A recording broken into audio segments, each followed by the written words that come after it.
Hello everyone, my name is Natalie Laborde, and on behalf of Secretary LeBlanc and the entire Department of Corrections, I'm excited to share with you all a video series called The Faces of DOC. In this series, we will highlight several frontline workers who are not only doing an outstanding job, but also represent the many quality employees located in every segment of this department. The Louisiana Department of Corrections is an expansive agency comprised of over 5,000 employees who are spread across the entire state of Louisiana.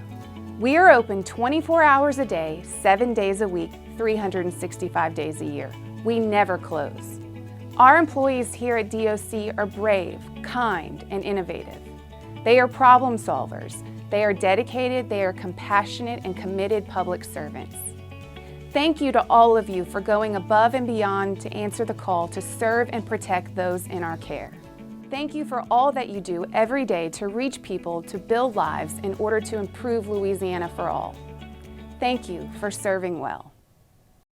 Every day we help somebody. Sometimes that is the family members of our offenders. Hey Thomas, how are ya? Sometimes that's the offenders themselves, but every single day, every day that we do our job, we are actually making changes for the better. Okay, good deal.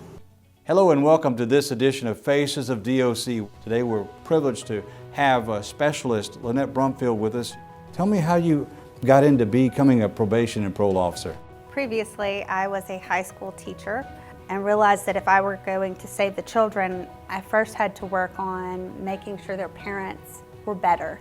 So I applied at probation and parole. I had never owned a gun, I'd never shot a gun, and they hired me. Have you realized the visions that you had of helping make a difference? Are we clean and sober? We still have our ankle bracelet?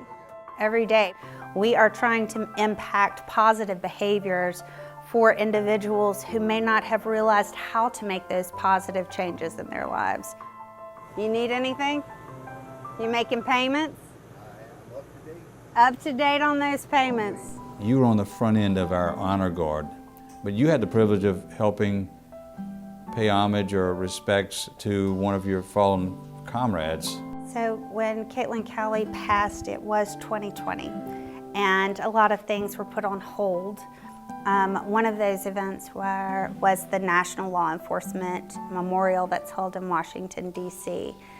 I had the privilege of walking her parents up to the memorial so that they could place a rose on the wreath. I actually was able to go with her for that, and I actually got to pick her because I knew she would do such a great job with Miss Cowley, the mother. Talk about the things you're doing on the outside here that also relate to your fellow officers from across the country.